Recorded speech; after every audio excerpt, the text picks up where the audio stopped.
राज्य सरकार ने बजट में संविदा कर्मचारियों के नियमितीकरण के लिए घोषणा करते हुए कहा कि उनके पुराने अनुभवों को माना जाएगा। उन्होंने कहा कि आईएएस फॉर्मूला के अनुसार अनुभव की गणना की जाएगी। आईएएस फॉर्मूला में 3 साल के बदले 1 साल मिलता है। राजस्थान सरकार द्वारा बनाए गए संविदा रूल्स में यह नियम बनाया गया था कि जिनको 5 साल हो जाएंगे उनका नियमितीकरण कर दिया जाएगा। इस प्रकार आईएएस फॉर्मूला के अनुसार जिनको 15 साल कार्य करते हुए हो गया होगा संविदा पर, उनको ही नियमित किया जा सकेगा, क्योंकि 15 साल वाले संविदा कर्मचारी की ही आईएएस फॉर्मूला के अनुसार 5 साल हो पाएंगी। जिन्हें संविदा पर काम करते हुए 15 साल से कम हुए होंगे उनका अनुभव 5 साल नहीं हो पाएगा, इसलिए वो नियमित नहीं हो पाएंगे। इसका संविदा कर्मचारियों ने विरोध करना शुरू कर दिया और जगह जगह सरकार के जितने भी प्रतिनिधि थे उनको ज्ञापन दिया गया। कई संविदा कैडर्स के द्वारा ये मांग की गई कि आईएएस फॉर्मूले में संशोधन किया जाना चाहिए और उन्होंने सरकार को प्रस्ताव दिया कि 3 साल के बदले 1 साल अनुभव मानने वाले फॉर्मूले के स्थान पर 2 साल के बदले 1 साल मानने वाले फॉर्मूले को लागू किया जाना चाहिए। इसी संबंध में राज्य मदरसा बोर्ड के चेयरमैन एमडी चौबदार को बहुत से संविदा कर्मचारियों ने ज्ञापन दिया और कहा कि संविदा रूल्स में संशोधन किया जाना चाहिए। इस पर एमडी चौबदार ने कहा कि संविदा कर्मचारियों के लिए जो आईएएस पैटर्न लागू किया गया उसमें हम संशोधन करवाएंगे, क्योंकि इसके लिए संविदा कर्मचारी लगातार ज्ञापन दे रहे हैं और हम ये कोशिश करेंगे कि जितने भी संविदा कर्मचारी हैं वो स्थायी हो सकें। इस संबंध में उनसे प्रश्न पूछा गया। सीएम ने 1,10,000 संविदा कार्मिकों की नियमित करने की घोषणा की थी। इसमें अधिकांश बाहर हो रहे हैं। 5,656 पैरा टीचर्स में से 700-800 नियमित हो पा रहे हैं।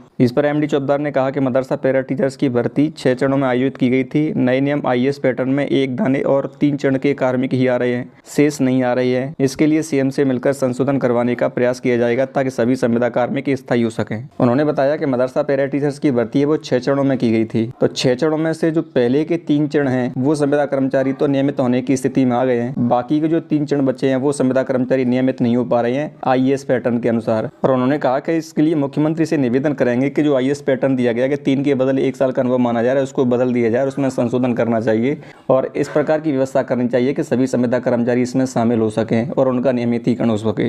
लेकिन उम्मीद की जा रही है कि सरकार इसमें जो संशोधन करेगी उसमें 2 साल के बदले 1 साल अनुभव मानने वाला फॉर्मूला लागू करेगी। हालांकि 2 के बदले 1 साल का अनुभव मानने से भी सभी संविदा कर्मचारी स्थायी नहीं हो पाएंगे। वो कर्मचारी मांग करें कि सरकार को 1 के बदले 1 साल मानना चाहिए, लेकिन कई संगठन कह रहे हैं कि 2 के बदले 1 मानना चाहिए। तो हो सकता है कि सरकार 2 के बदले 1 अनुभव वाले फॉर्मूले को लागू कर दे।